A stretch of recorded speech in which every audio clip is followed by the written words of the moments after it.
Hello बच्चों, आप सभी का कक्षा 8वीं स्कॉलरशिप ऑनलाइन पढ़ाई में स्वागत है।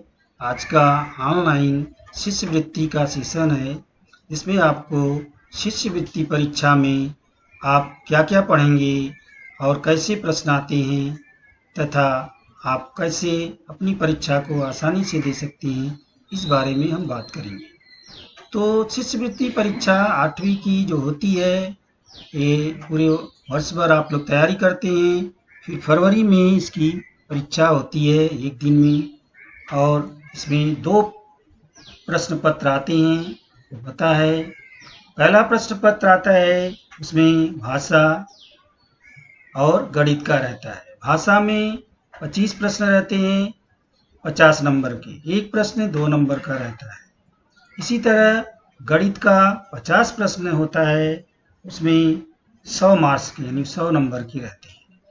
इस तरह मिला करके कुल 150 150 नंबर के प्रश्न रहते हैं। 75 प्रश्न 150 नंबर के। दूसरा प्रश्न पत्र जो होता है, उसमें तृतीय भाषा यानी अंग्रेजी और बुद्धिमत्ता। अंग्रेजी का 25 प्रश्न 50 नंबर का, बुद्धिमत्ता का इसी तरह 50 प्रश्न 100 नंबर का, कुल मिला के 150 नंबर हुआ, जो कि 75 प्रश्न हुए।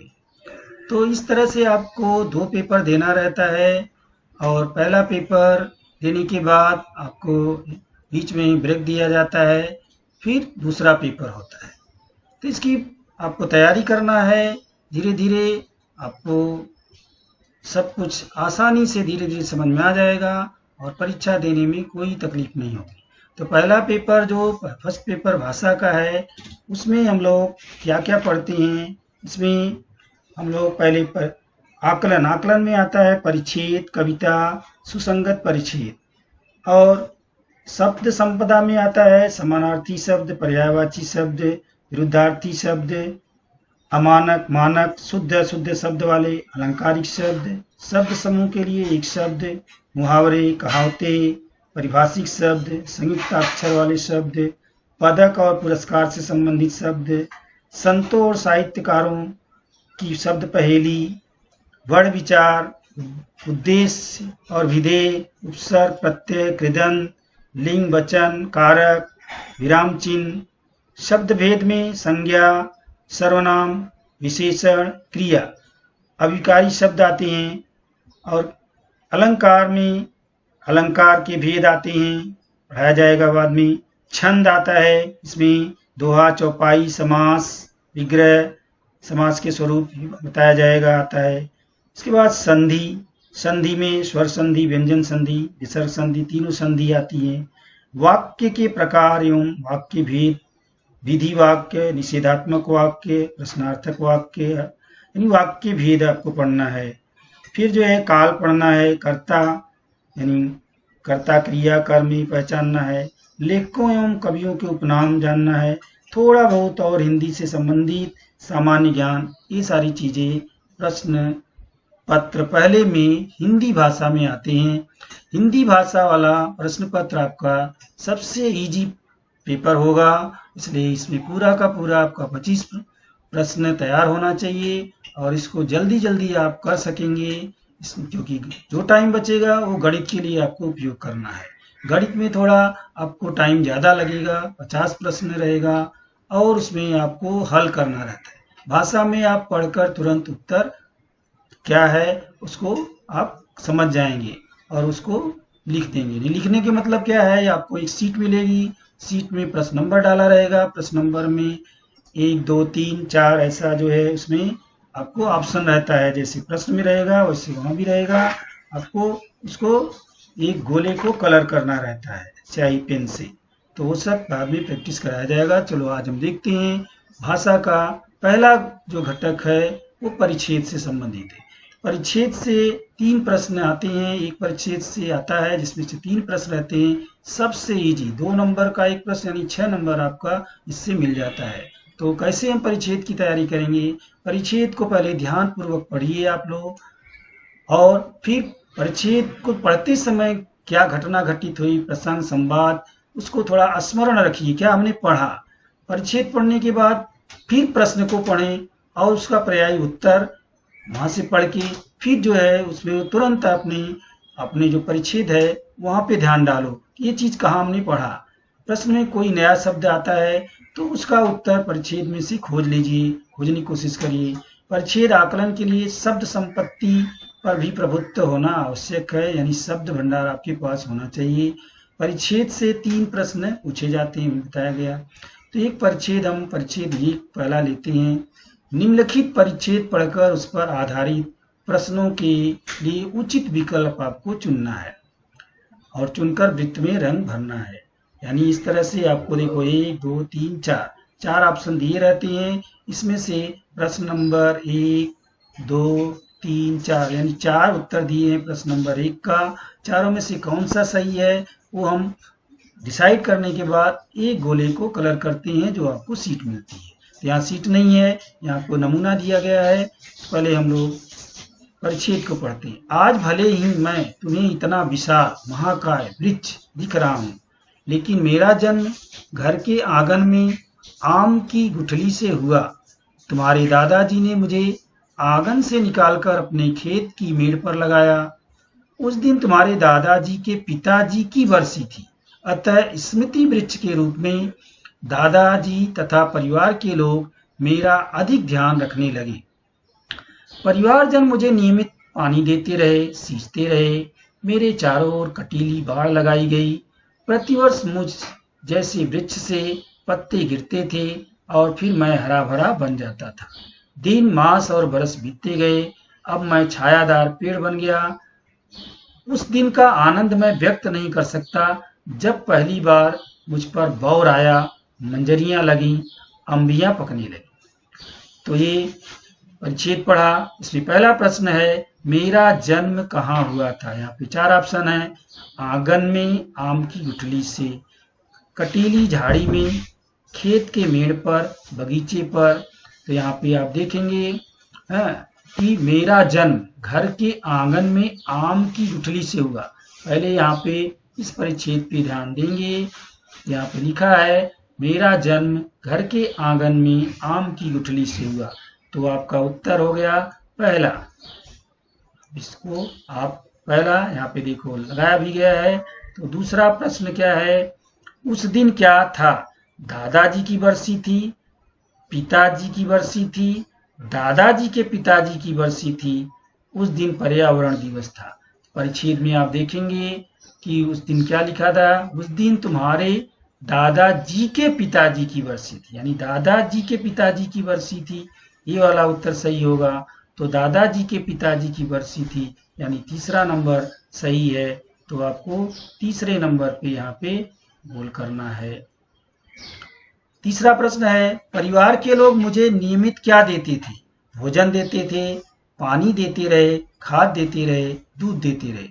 तो पेड़ को क्या देंगे, यहाँ पे लिखा हुआ है परिवारजन मुझे नियमित पानी देते रहे। ये आप देख रहे हैं यहाँ पे परिवारजन मुझे नियमित पानी देते रहे। तो आपका उत्तर हो गया पानी देते रहे। तो ये आपका उत्तर दूसरा, यहाँ पे दूसरा उत्तर आपका। चलिए अब दूसरा परिच्छेद हम देखते हैं। मेरा अस्तित्व बहुत प्राचीन काल से है। मेरा उल्लेख रामायण, महाभारत जैसे पौराणिक ग्रंथों में भी मिलता है। मेरी दुर्गमता के कारण अब तक चंद स्थानीय लोग ही मुझे जानते थे। 1931 में फ्रैंक स्मिथ नामक अंग्रेज पर्वतारोही कामेट शिखर से लौट रहा था। वह अपना रास्ता भूल गया और खोजते खोजते संयोग से मुझ तक पहुंच गया। मेरे अंचल के बेशुमार रंग बिरंगे फूलों को देखकर उसने मेरा नाम रखा फूलों की घाटी। सन 1982 में भारत सरकार ने मुझे राष्ट्रीय उद्यान के रूप में तथा 1985 में संयुक्त राष्ट्र संघ ने मुझे विश्व प्रकृति विरासत के रूप में घोषित कर मेरा सम्मान बढ़ाया। जब से लोगों को मेरे प्राकृतिक सौंदर्य का पता चला है, तब से कई प्रकृति प्रेमी और अध्येता यहाँ आते हैं। मेरे प्रांगण में कई औषधि वनस्पतियां भी उगती हैं, इनसे आयुर्वेद की गरिमा बढ़ी है। कई वनस्पतियां जहरीली भी होती हैं। मेरे साथ रंग बिरंगी तितलियां, कस्तूरी मृग, भालू और तेंदुए भी रहते हैं। ये होगा आपका परिच्छेद। अब इससे संबंधित प्रश्न पढ़ेंगे। पहला प्रश्न है, मेरा उल्लेख किन ग्रंथों में मिलता है? महापुराण, वेद, रामायण, महापुराण। यहाँ पे आप देखेंगे मेरा उल्लेख रामायण, महाभारत जैसी पारायण, तो दोनों शब्द आए हुए हैं रामायण और महाभारत, इसलिए तीसरा प्रश्न का उत्तर हो गया। प्रश्न नंबर 3 यहाँ पे बोल कर देंगे, कलर कर देंगे। दूसरा प्रश्न है, 1982 में भारत सरकार ने क्या घोषित कर मेरा सम्मान बढ़ाया? तो 1982 में भारत सरकार ने क्या घोषित किया? यहाँ पे आप देखेंगे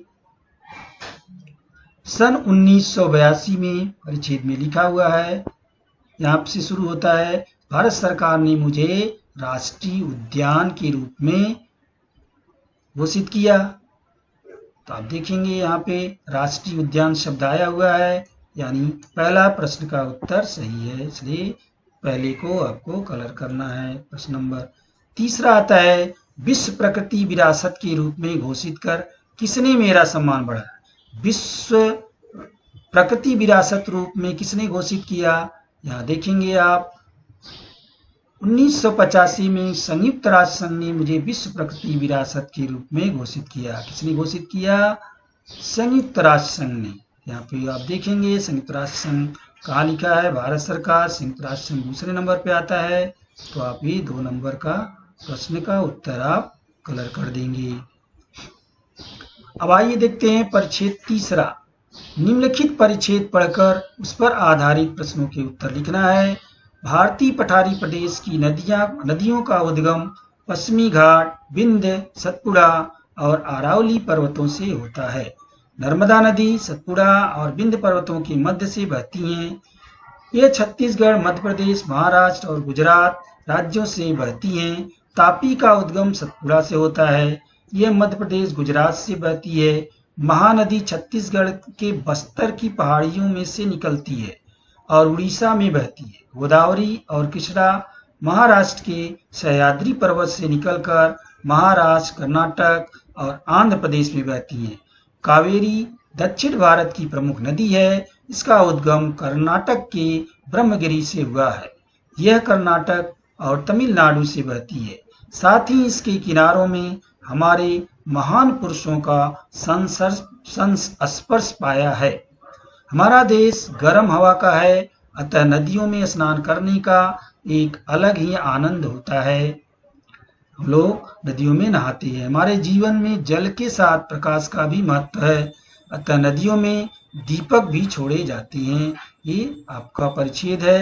अब इससे आधारित प्रश्न हम देखेंगे। यहाँ पे पहला प्रश्न है, तापी का उद्गम कहाँ से होता है? पहला प्रश्न है, तापी का उद्गम कहाँ से होता है? विंध्य, अरावली पर्वत, सतपुड़ा, महानदी। तो तापी नदी का उद्गम सतपुड़ा से होता है। यहाँ पे आप देख रहे हैं लिखा हुआ है सतपुड़ा। तो यहाँ पे प्रश्न नंबर 1 का उत्तर हो गया तीसरा क्रमांक कलर कर देना है। दूसरा प्रश्न है, दक्षिण भारत की प्रमुख नदी कौन सी है?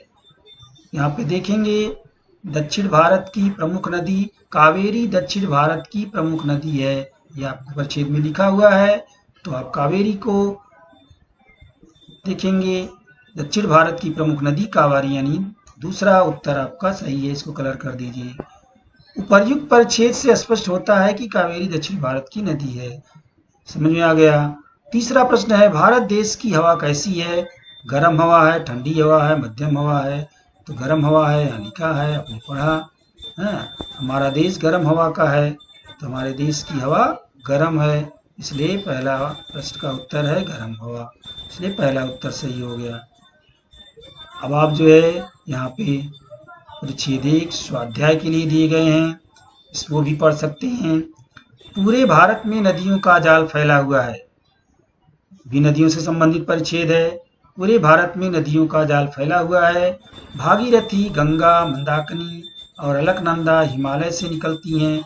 आगे चलकर इन नदियों का संगम होता है और वह गंगा नाम से जानी जाती है। गंगा भारत की सबसे लंबी नदी है। यमुना नदी गंगा की प्रमुख सहायक नदी है। इसका उद्गम हिमालय में यमुनोत्री से होता है। पूर्व में ब्रह्मपुत्र और उसकी सहायक नदियां प्रमुख हैं। वे अरुणाचल प्रदेश में बहती हैं। इनका उद्गम मानसरोवर के पास होता है। सिंधु नदी का उद्गम भी यहीं से होता है। भारत में इस नदी की लंबाई कम है। रावी, ब्यास और सतलज नदियां हिमाचल प्रदेश और पंजाब की प्रमुख नदियां हैं। कावेरी दक्षिण भारत की प्रमुख नदी है। यह कर्नाटक और तमिलनाडु में बहती है। ये भी नदी से संबंधित परिच्छेद है। इसमें प्रश्न पढ़ेंगे, भारत की सबसे लंबी नदी कौन है? यमुना नदी, गंगा नदी, कावेरी नदी, मंदाकिनी नदी। तो आप देखेंगे यहाँ पे क्या लिखा है, भागीरथी, गंगा, मंदाकिनी और अलकनंदा हिमालय से निकलती हैं। आगे चलकर इन नदियों का संगम होता है और गंगा नाम से जानी जाती है। गंगा भारत की सबसे लंबी नदी है। यहाँ पे आपको परिच्छेद में लिखा हुआ मिल रहा है। तो आपका पहला उत्तर हो गया, पहले प्रश्न का उत्तर हो गया गंगा नदी। आप दूसरे नंबर का जो ऑप्शन रहेगा उसको कलर करेंगे। गंगा की प्रमुख सहायक नदी कौन सी है? यहाँ पे देखिए, यमुना नदी गंगा की प्रमुख सहायक नदी है। परिच्छेद में लिखा हुआ है। आप देखेंगे यहाँ गंगा की प्रमुख सहायक नदी कौन है? यमुना नदी। तो यमुना नदी यानी पहला उत्तर सही होगा, ये तीनों गलत हैं। तो पहला ऑप्शन आपको कलर करना है। तीसरा प्रश्न है, कावेरी कहाँ की प्रमुख नदी है? अरुणाचल, मध्य, मानसरोवर, दक्षिण भारत। तो आप नीचे देखिए, कावेरी दक्षिण भारत की प्रमुख नदी है लिखा हुआ है। तो आप इसलिए दक्षिण भारत यानी चौथा नंबर आपका उत्तर सही है। इसको आप कलर करेंगे। दूसरा प्रश्न आप जो है यहाँ पे देखेंगे, परिच्छेद 2 जो स्वाध्याय में और दिया गया है। पन्ना मध्य प्रदेश का वह स्थान है जहां हीरे निकलते हैं। यह आ चुका है पेपर में। सारे देश में पन्ना का नाम मशहूर है। पन्ना हमारी जन्मभूमि है। यहाँ छोटे छोटे बहुत से उद्योग हैं, लेकिन मुख्य रूप से हमारे लिए प्रसिद्ध है। भारत में ये कहीं हम नहीं होते। पन्ना की खानों से निकाल अच्छे से साफ करने और तराशने के संस्कारों से हम बनते हैं। एक जमाना था जब छत्रसाल राजा ने पन्ना नगर में अपनी राजधानी बनाई थी।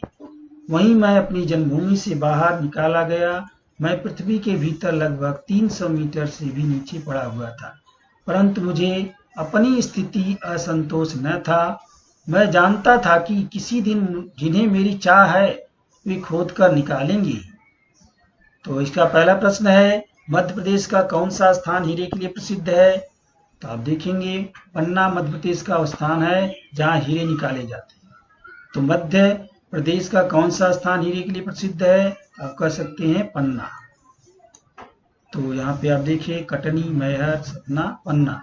पहला उत्तर हो गया पन्ना पहले प्रश्न का, यानी चौथा नंबर आपको कलर करना है जो ऑप्शन में रहेगा। किस राजा की राजधानी पन्ना नगर में थी? सदाशिव, शिवाजी, छत्रसाल राजा, महाराणा। इसमें आप देखेंगे किसका नाम आया हुआ है। जब छत्रसाल राजा ने पन्ना नगर में अपनी राजधानी बनाई, यहाँ देखेंगे छत्रसाल राजा का नाम आया है। तो तीसरा नंबर आपका उत्तर सही है, छत्रसाल राजा। तीसरा प्रश्न है, पृथ्वी के 300 मीटर नीचे कौन पड़ा था? पृथ्वी के भीतर लगभग 300 मीटर से भी नीचे पड़ा था। मुझे अपनी स्थिति से असंतोष नहीं था। तो सारे देश में पन्ना का नाम मशहूर है, इसलिए जहां से हीरे निकाले जाते हैं। किसके बारे में बात हो रही है? हीरे के बारे में बात हो रही है। तो पृथ्वी के 300 मीटर नीचे कौन पड़ा था? हीरा पड़ा था। तो ये उत्तर हो गया हीरा। तीसरा परिच्छेद देखेंगे, वृक्षों में नीम वैद्य है। नीम का प्रत्येक अंग रोग का नाशक है। इससे बनी सारी वस्तुओं से बीमारी दूर होती है। नीम की छाल घिसकर फोड़े फुंसियों पर लगा दी जाती है। नीम के फलों को निबोरी कहते हैं। निबोरी का तेल और नीम की पत्तियों का चूर्ण घाव को ठीक करता है। नीम की दातों के लिए बहुत अच्छी मानी जाती है, श्रेष्ठ होती है। नीम की पत्तियों को कोठार में रखकर अनाज भर देते हैं। इससे अनाज में इल्लियां या कीड़े कीट नहीं लपड़ते हैं। नीम मूलतः भारत की धरती का पेड़ है। यह भारतीय मूल की वनस्पति है। नीम के पेड़ सदाबहार होते हैं। वनस्पति विज्ञान में नीम के 3 प्रकार हैं। पहला कड़वा नीम, दूसरा खुला नीम, इसे भारत में आकाश नीम भी कहते हैं। तीसरा मीठा नीम है। भारत में इसका एक नाम कड़ी नीम भी है।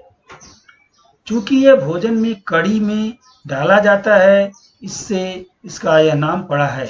भारत में तो यह सभी भागों और क्षेत्रों में पाया जाता है। हिंदी और अंग्रेजी में इसे नीम कहा जाता है। तो इस परिच्छेद में आपने नीम के बारे में पढ़ा, तो उसके लिए प्रश्न पढ़िए और उत्तर आप ढूंढिए। निबोरी किसे कहते हैं? नीम के फलों को, यहाँ पे आपको देखा, नीम के फलों को निबोरी कहते हैं। पहले ही उत्तर मिल गया आपको, नीम के फलों को। पहला प्रश्न का पहला नंबर ऑप्शन सही है। दूसरा है, दांतों के लिए किसकी दातून श्रेष्ठ मानी जाती है? आम, पलाश, सहजन, नीम। इस परिच्छेद में क्या आया है? नीम आया है। नीम की दातून दांतों के लिए श्रेष्ठ मानी जाती है। तो यहाँ पे इसका उत्तर 4 हो गया। मीठा नीम को हम किस नाम से जानते हैं? खुला नीम, आकाश नीम, कड़ी नीम, कड़वा नीम। मीठा नीम को हम किस नाम से जानते हैं? तो यहाँ पे देखेंगे आप कि पहला कड़वा नीम है, दूसरा खुला नीम है, इसे भारत में आकाश नीम भी जानते हैं। तीसरा मीठा नीम है, भारत में इसका नाम कड़ी नीम से जाना जाता है। तो तीसरा मीठा नीम जो है उसका नाम कड़ी नीम से जाना जाता है। तो ये हो गया उत्तर तीसरा। तुरंत आप इसको बहुत जल्दी से कर सकते हैं। एक परिच्छेद और है, इसको पढ़ लीजिए। प्रयत्न हमेशा सकारात्मक होने चाहिए। मानवीय इतिहास के विकास में नकारात्मक प्रयत्न मानवीय जीवन के लिए घातक साबित हुए हैं। हमारे प्रयत्नों की नींव में मानवीय मूल्य होने चाहिए। उनमें सामाजिक हित के संदर्भ चाहिए। प्रयत्न व्यक्ति और समाज की जिंदादिली का लक्षण है। प्रयत्नों के कारण जीवन में चैतन्य का निर्माण होता है। जीवन आनंददायी, सफल, सार्थक और कल्याणकारी बनता है। प्रयत्नहीन जीवन न केवल नीरस, वायु और क्षुल्क होता है, अपितु उन्नति में वह बाधक होता है। इसलिए मनुष्य को हमेशा प्रयत्नशील रहना चाहिए। जीवन में असफलता की चिंता छोड़कर निरंतर बिना रुके, बिना उकताए अपने उद्देश्यों की तरफ कदम बढ़ाते रहना चाहिए। इसमें जो आनंद और संतोष है वह अतुलनीय तथा अवर्णनीय है। इसी से हमारे जीवन को अर्थ प्राप्त होता है। परिच्छेद के माध्यम से आपको प्रश्नों का उत्तर देना है।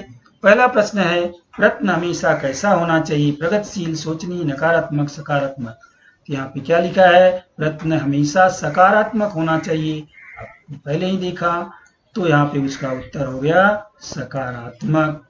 और दूसरा प्रश्न है, प्रयत्न व्यक्ति और समाज की डैश का लक्षण है? मानवीय मूल्य, प्रयत्नशीलता, जिंदादिली। तो आप देखेंगे प्रयत्न व्यक्ति और समाज की जिंदादिली का लक्षण है, यहाँ आया हुआ है।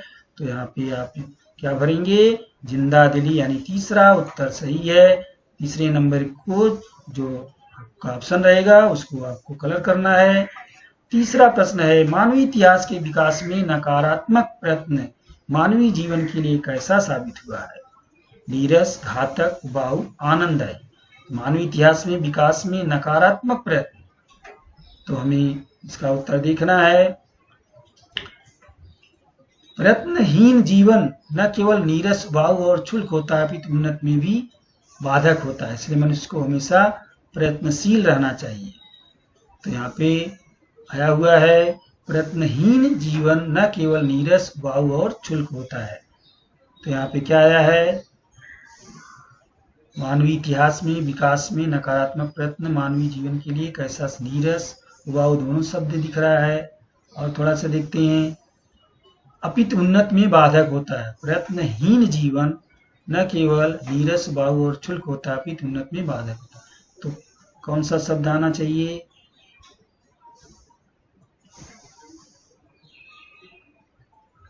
यहाँ पे दोनों प्रश्न आ रहा है, उबाऊ।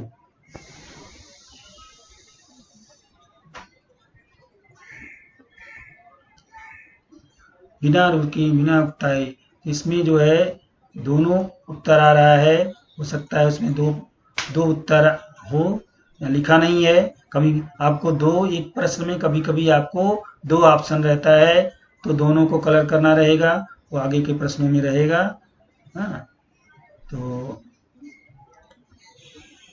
इसका दूसरा ऑप्शन चौथे परिच्छेद का दिया है, घातक दिया हुआ है।